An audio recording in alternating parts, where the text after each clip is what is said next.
Hello. Hello students, कैसे हैं आप सब? हाँ, हम पढ़ रहे थे क्लास 10th का साइंस पोर्शन, जिसमें हमने कल एक लेक्चर लिया था जो कि हमारा चैप्टर 1 था। चैप्टर 1 क्या है?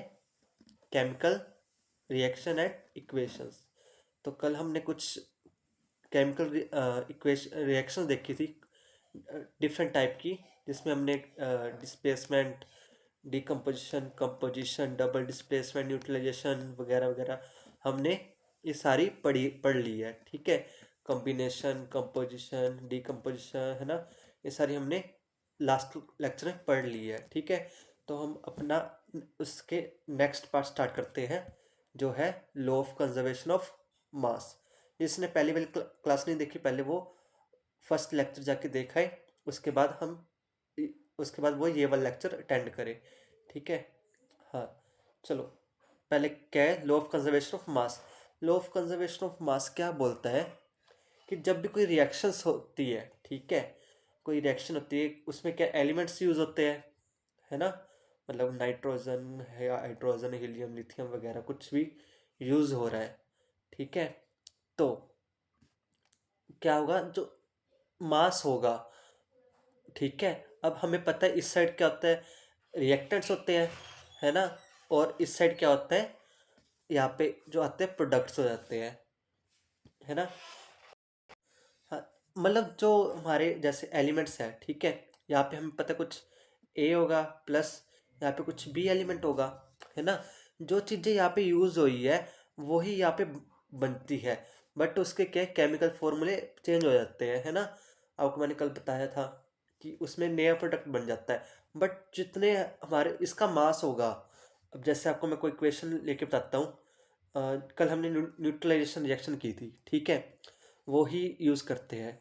वो क्या थी कि एसिड एंड बेस क्या बनाते हैं, वाटर एंड सोल्ट। तो एसिड ले लेते हैं क्या, HCl, प्लस बेस, बेस क्या ले ले, NaOH ले लो। ठीक है, तो ये दोनों मिलके क्या बनाएंगे, ठीक है, एक सेकेंड, हाँ, NaOH, ठीक है, ये क्या बनाते हैं, वाटर। वाटर का फॉर्मूला क्या होता है, H2O प्लस NaCl, NaCl।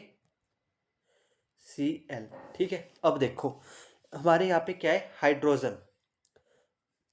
एक सेकेंड, अब यहाँ पे हाइड्रोजन देखो कितने, एक है, यहाँ पे दो है ना। और यहाँ पे हाइड्रोजन कितने, यहाँ पे भी 2 हाइड्रोजन है। मतलब जितने हाइड्रोजन रिएक्टेंट साइड है उतने ही प्रोडक्ट साइड है। अब Cl देखो, Cl यहाँ पे 1 है और यहाँ पे भी एक है ना। और Na सोडियम कितने हैं, वो भी एक एक है दोनों, है ना। O ऑक्सीजन यहाँ पे कितना है, 1 है और यहाँ पे भी 1 है। मतलब जितने रिएक्टेंट साइड है उतने ही हमारे प्रोडक्ट के साइड है। मतलब mass of atom in reactant side is equal to mass of matter in, मतलब एटम इन प्रोडक्ट साइड वो इक्वल होगा। ठीक है, यही होता है हमारा law of conservation of mass. मतलब in a chemical reaction matter is conserved, मतलब कोई भी नई चीज नहीं बनती और ना ही डिस्ट्रॉय होती है। ठीक है, ओके, आई होप आपको समझ आया होगा लॉ ऑफ कंजर्वेशन ऑफ मास क्या होता है। मतलब कि जो टोटल नंबर ऑफ एटम होते हैं वो फिक्स रहते हैं, ठीक है, मतलब रिएक्टेंट साइड भी और प्रोडक्ट साइड भी। ठीक है, ओके। अब देखो हमने लॉ ऑफ कंजर्वेशन ऑफ मास पढ़ा है ना, तो अब क्या करेंगे, हम इसको क्या करते हैं, जो रिएक्टेंट साइड होते हैं और प्रोडक्ट साइड होता है वो दोनों क्या होते हैं, इक्वल होते हैं, है ना, हमने ये पढ़ा है। तो बट इसमें देखो क्या है, Fe3, इसमें Fe कितने हैं, 3 है, बट इधर क्या है, 1 है। और इधर H कितने, 2 है, पर इधर भी 2 है। और यहाँ पे O कितने, 4 है, और इधर 1 है। तो ये क्या बैलेंस नहीं है, ठीक है। तो हम इसको क्या करते हैं, पहले बैलेंस करते हैं। तो बैलेंस कैसे करेंगे, पहले Fe का देखो, जो मेन चीज़ होती है इसमें क्या, आयरन। आयरन कितने हैं यहाँ पे है, 3, तो इधर भी 3 होने चाहिए। तो अब देखो इधर भी 3 हो गए और इधर भी 3 हो गए, इक्वल हो गए। हाँ, उसके बाद देखो ऑक्सीजन, ऑक्सीजन के यहाँ पे कितने हैं, 4 है, बट यहाँ पे कितने थे, ओनली 1, है ना। तो हम यहाँ पे करेंगे इसको 4 से मल्टीप्लाई कर देंगे, तो यहाँ पे क्या है, 4H2O बन गए, तो O कितने पहुंचेंगे, 4। ओके, हाँ जी। तो ऐसे ही आगे देखो हाइड्रोजन बैलेंस करेंगे हम। हाइड्रोजन बैलेंस करेंगे तो क्या होगा, हाइड्रोजन यहाँ पे कितने बन गए, अब यहाँ पे हमने 4 लगा दिया, तो हाइड्रोजन यहाँ पे कितने बन गए, 8 बन गए। तो इस साइड भी 8 होना चाहिए, तो यहाँ पे 2 उसके मल्टीपल है ये, तो कितने 4 लगा तो ये भी 8 बन जाएंगे। ओके, हाँ जी। तो ये हमारी क्या बन जाएगी, लॉ ऑफ कंजर्वेशन ऑफ मास की वजह से एक बैलेंस्ड इक्वेशन बन जाएगी। ठीक है, तो ये इस तरह बनाते हैं हम अपनी, बैलेंस करते हैं इक्वेशंस को। ओके, हाँ जी। उसके बाद आता है कोरिजन। कोरिजन क्या होता है, एक सेकेंड।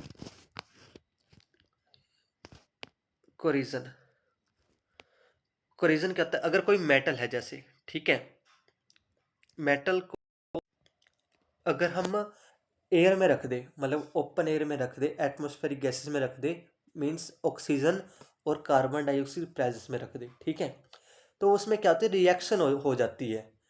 ठीक है, मतलब कोई मेटल है, जैसे हमारे पास एल्यूमिनियम हो गया, गोल्ड हो गया, है ना, आयरन हो गया, कुछ भी हो गया, मतलब ये सारी जो मेटल्स होती है, अगर वो एयर की प्रेजेंस में आ जाए, ठीक है, तो उसमें क्या हो जाती है, उसको जंग लग जाता है ना। हमने देखा होगा कि सिल्वर क्या ब्लैक कलर का हो जाता है ना, आयरन को रस्ट लग जाता है। तो ऐसे अलग अलग जो प्रोसेस होते हैं, वो सारी चीज़ें किस में आ जाती है, कोरिजन में। कोरिजन क्या, process of slow rejecting up of metal due to attack of atmospheric gas. जो एटमॉस्फेरिक गैसेज होती है, जैसे ऑक्सीजन एंड कार्बन डाइऑक्साइड या बहुत जितनी भी गैसेज है, उनकी वजह से जो उन पे रिएक्शन हो जाती है, उनको बोलते हैं कोरिजन। ठीक है, जैसे हमारा रस्टिंग है, ठीक है, रस्टिंग भी कोरिजन का ही एक पार्ट है। रस्ट किस में लगता है, आयरन की चीज़ों में, ठीक है, मतलब आयरन की चीज़ों में। Rusting rusting is a rusting क्या होता है, एक पार्ट होता है कोरिजन का, जिसकी वजह से क्या होता है, आयरन किससे मिल जाता है, आयरन ऑक्साइड में। ठीक है, मतलब हाइड्रेटेड। अब देखो ये क्या है, रस्ट का फॉर्मूला, मतलब रस्ट कैसे बनता है। ठीक है, अब देखो आयरन है, आयरन को अगर हम ऑक्सीजन की प्रेस में रखते हैं और उसको मॉइस्ट एयर, मतलब मॉइस्चर एयर में रखते हैं, मतलब वाटर भी इंक्लूड होता है, तो उसमें क्या बन जाता है, रस्ट बन जाता है। ये क्या हमारा रस्ट का फॉर्मूला। रस्ट को क्या बोलते हैं, हाइड्रेटेड फेरस ऑक्साइड या फिर हाइड्रेटेड आयरन ऑक्साइड।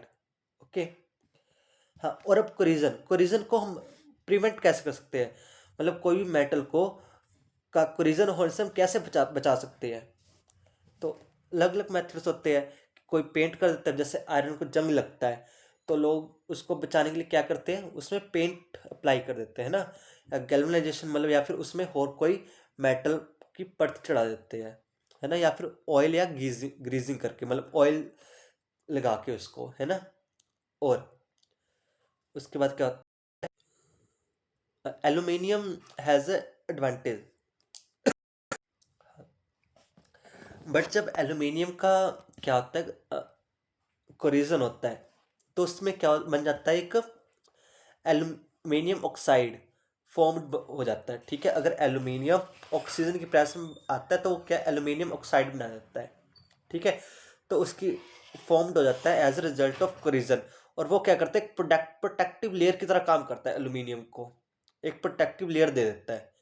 ठीक है, तो कोरिजन क्या है, एल्यूमिनियम के लिए एक एडवांटेज होता है। ठीक है, उसके बाद आता है हमारा रेसिडिटी।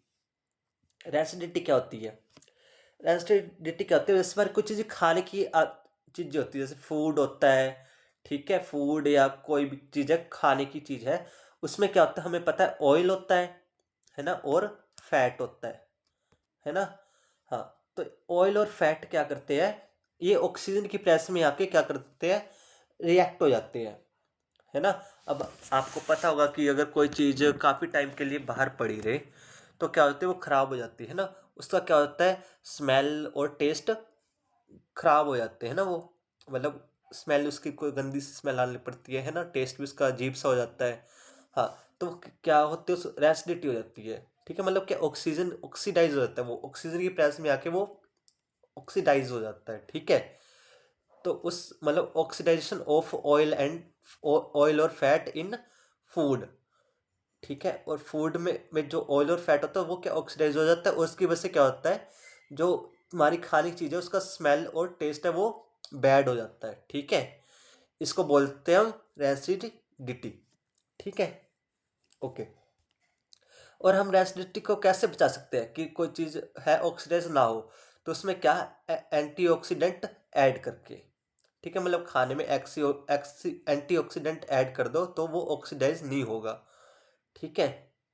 हाँ, या फिर उसको वैक्यूम बेकिंग करके, मतलब उसमें एक वैक्यूम, मतलब उसमें एयर ऐसी जगह में रख दे जिसमें एयर ऑक्सीजन प्रेंस, मतलब ऑक्सीजन ना जा पाए, ठीक है। ये एक ही चीज़ है, सॉरी, ये वैक्यूम बेकिंग, ठीक है।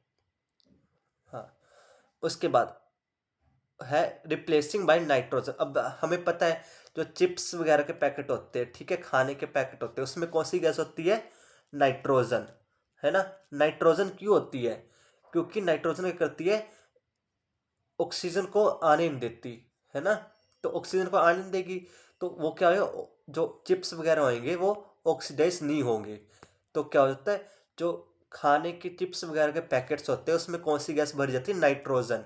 क्यों? क्योंकि वो ऑक्सीजन को आने नहीं देती अंदर, ठीक है। अगर वो ऑक्सीजन उसका नहीं, मतलब खाने तक नहीं पहुंचेगी, वो ऑक्सीडाइज नहीं होंगे और उनका स्मेल और टेस्ट चेंज नहीं होगा। इसलिए उसको, जो खाने के बैग्स होते हैं, एक मेन क्वेश्चन है उसमें नाइट्रोजन गैस होती है, और वो क्यों होती है कि प्रिवेंटेशन ऑफ रेसिडिटी, मतलब उसमें, मतलब ऑक्सीडाइज ना हो फैट एंड ऑयल जो फूड में प्रेजेंट है, ठीक है। और क्या करते हैं हम पता रेफ्रिजरेटर में रखते हैं फूड को, है ना, फ्रिज वगैरह में रख देते हैं फूड्स को। क्यों रखते हैं? क्योंकि वो उन खराब ना हो, ठीक है, मतलब ऑक्सीडाइज ना हो, ओके। तो उसके बाद की पॉइंट्स देखते क्या क्या है। अ chemical reaction involve a change in which substance react to form new substance। अब केमिकल रिएक्शन होती क्या है? एक केमिकल चेंज होता है ना, हमने देखा है। तो उसमें क्या होता है, जो सब्सटेंस से रिएक्ट करते हैं और क्या बनाते हैं, एक नया सब्सटेंस बना देते हैं, या है ना। और उसकी क्या अलग की प्रॉपर्टी होती है ना, हमने पढ़ा है बहुत सारी, अब तो पढ़ ली है एग्जांपल्स। जैसे आयरन है ना। आयरन क्या होता है, अगर ऑक्सीजन और वाटर की प्रेजेंस में आता है तो क्या बना देता है वो? फेरस ऑक्साइड, है ना, Fe3O4, है ना। हाँ, और डॉट XH2O बनाता है ना।